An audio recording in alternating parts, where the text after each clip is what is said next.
दसम कक्षा JAC board के सभी छात्र छात्राओं का मेरे YouTube चैनल पर हार्दिक अभिनंदन है, स्वागत है। तो आज हम लोग सांख्यिकी का दूसरा क्लास में है और देख रहे हैं माध्य, और एक अलग प्रकार का ये प्रश्न है क्योंकि इससे पहले जो कक्षा था, जो क्लास था, उसमें माध्य का एक सिंपल प्रश्न था, परंतु इस प्रश्न में हम लोग देख रहे हैं कि माध्य दिया हुआ है, माध्य दिया हुआ है। इसमें जो मिसिंग फ्रीक्वेंसी जो है, यहाँ पर आप लोग देखिए क्लास इंटरवल 11 से 13, 13 से 15, 15 से 17, इस प्रकार से 23 से 25 तक का है। और यहाँ एफ जो बारंबारता है वो 7 है, 6 है, 9 है, 13 है और एफ है। यहाँ पर आप लोग ध्यान दीजिए, यहाँ पर कोई अंक लिखा हुआ नहीं है बल्कि एफ लिखा हुआ है, फिर नीचे 5 है, 4 है, तो यही एफ को निकालना है। कहने का मतलब क्या है, यह एक मिसिंग फ्रीक्वेंसी जिसको हम कह सकते हैं, वो अंक छोड़ा हुआ है। तो यहाँ पर कितना अंक होना चाहिए ये हम लोग को कैलकुलेशन करना है, ठीक है। तो जब हम लोग को एफ निकालने के लिए हम लोग 7, 6, 9, 13, 5 और 4 को जोड़ेंगे तो कितना आ जाता है, 44 आ जाता है, 44 आ जाएगा, ठीक है।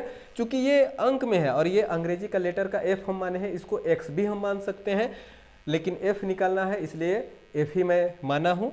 तो यहाँ पर क्या किए हैं, 44 प्लस एफ, चूंकि इसको अलग से मैं लिखा हूँ, ठीक है। अब अगला क्या है, यहाँ एक्स उसी प्रकार से हम लोग निकालेंगे जैसा इस पहला प्रश्न में निकाले थे। ये दोनों को जोड़ करके 2 से भाग दे देंगे तो एक्स निकल जाएगा, यानी कि 11 प्लस 13 बटा 2। इसको जोड़ेंगे तो कितना आ जाएगा, 3 और 1 4, 1 और 1 2, 2 से भाग दे देंगे तो कितना आ जाएगा, 12 दूना 24, 12 दूना 24। इसी प्रकार से जब 13 और 15 को जोड़ेंगे, 13 प्लस 15 बटा 2, 5 और 3 8, 1 और 1 2 बटा 2 करेंगे, 2 1 2, 2 चौके 8, कितना आ गया, 14। तो वर्ग अंतराल में भी हम लोग देख रहे हैं कि प्रत्येक वर्ग अंतराल में 2 का अंतर है, और इसीलिए अगर हम लोग यहाँ भी देखेंगे तो 14 और 12 के बीच में कितना का डिफरेंस है, 2 का डिफरेंस है।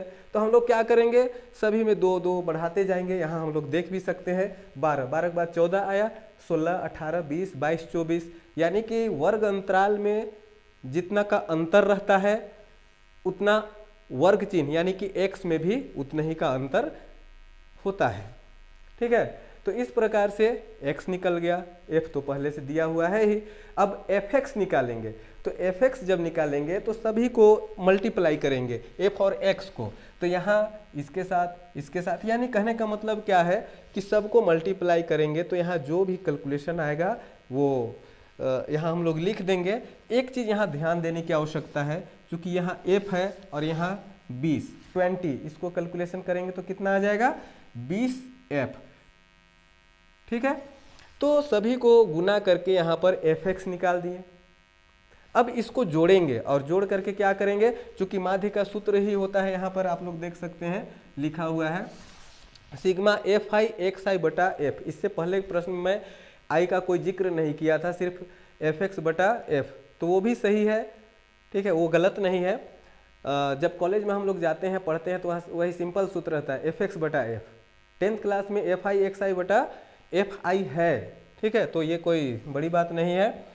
तो जब हम लोग इसको जोड़ेंगे तो इसको जोड़ने में 20f को ऐड करना नहीं है इसके साथ में, ठीक है। यानी कि जितना अंक है 84, 84, 144, 234, 110 एंड 96, ओके। सभी को जब हम लोग कैलकुलेशन करेंगे, जोड़ेंगे तो कितना आ जाएगा, 752 प्लस 20f, इसको अलग से प्लस में दिखा करके लिखना है, ठीक है। इतना बात समझ में आ गया। अब चूंकि प्रश्न में माध्य दिया हुआ है कितना, 18, माध्य निकालना नहीं है, मैं पहले भी कहा हूं, प्रश्न में माध्य दिया हुआ है, निकालना क्या है, तो मिसिंग फ्रीक्वेंसी जो है, जो f है, इसके स्थान पे कौन सा अंक छूटा हुआ है उसी को निकालना है, ठीक है। तो इसको आगे हम लोग कैलकुलेशन करेंगे। अब सूत्र में बैठाएंगे तो एफ आई एक्स आई, तो एफ आई एक्स आई को जब कैलकुलेशन किए तो कितना आया है, 752 प्लस 20f, तो उसको हम लोग लिख दिए 752 प्लस 20f। बटा एफ आई कितना है 44 प्लस एफ, तो उसको भी हम लोग लिख दिए।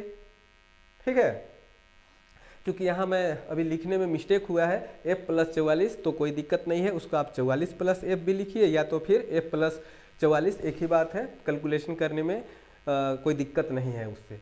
अब यहाँ हम लोग क्या करेंगे, माध्य के नीचे माध्य का जो वैल्यू है, ठीक है 18, उसको लिख दिए। 18 के नीचे बटा 1 हम कर दिए, उससे कोई फर्क पड़ने वाला नहीं है। अब इसके बीच में एक कैलकुलेशन होगा, दोनों का तिरछा गुना करेंगे, क्योंकि बीच में बराबर का चिन्ह है।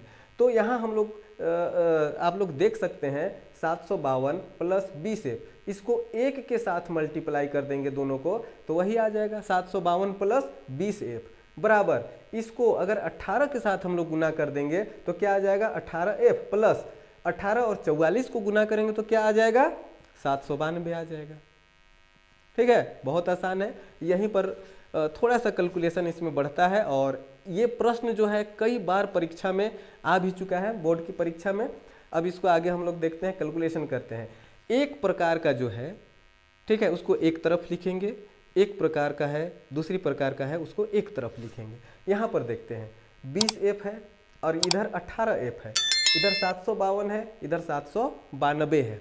ठीक है, तो 792 को इधर रहने देते हैं, तो ये 18 को अगर हम ये साइड में ले लाते हैं 20 तो ये प्लस से क्या हो जाएगा माइनस हो जाएगा, तो 20 माइनस 18। ठीक है, इधर 792 इधर का इधर ही है, इधर 752 प्लस में है, अगर उसको हम इधर ले लाएंगे तो क्या हो जाएगा माइनस में हो जाएगा। इसको अगर माइनस करते हैं 792 और 752 को, तो कितना आ जाएगा 40 आ जाएगा, 40 आ जाएगा। अब कैलकुलेशन बहुत छोटा हो चुका है और आंसर के बिल्कुल हम लोग करीब हैं। अब 20 में अगर हम 18 घटाते हैं तो कितना आएगा 2 आएगा, तो कितना हो गया 2f हो गया। ठीक है, चूंकि 2a और f जो है मल्टीप्लाई में है। ठीक है, अब मल्टीप्लाई में है तो 2 को अगर इधर लाएंगे तो ये क्या में हो जाएगा डिवाइड में हो जाएगा। ये तो हम लोग समझने के लिए करते हैं कि इधर ले जाते हैं उधर ले जाते हैं, हालांकि इसका भी एक नियम है, इसको भी हम किसी क्लास में विस्तार से चर्चा करेंगे। अभी केवल समझने की बात है, इसको समझना है। तो यहाँ जब हम 2 को इधर ले लाएं, चूँकि मल्टीप्लाई में है तो डिवाइड में आ गया। अब इसको डिवाइड कर देंगे तो कितना आ जाएगा 2 दूना 4, तो कितना आ गया हमारा आंसर। f का जो वैल्यू था वो कितना आ गया f बराबर 20, यही आंसर हो जाएगा। ठीक है, तो यहाँ पर जो वैल्यू हम लोग को निकालना था, यानी कि यहाँ पर जो आएगा वो कितना आ जाएगा 20 आ जाएगा। ठीक है, तो इस प्रकार का प्रश्न जो है थोड़ा सा कैलकुलेशन है, लेकिन काफ़ी मज़ेदार प्रश्न भी है और बहुत आसानी तरीक़ा से बन जाता है। थोड़ा सा कैलकुलेशन में ध्यान देना है विशेष रूप से, और बहुत इम्पोर्टेंट क्वेश्चन है, तो आप हमेशा प्रॉपर स्टडी करते रहिए। आप सबों को बहुत बहुत धन्यवाद।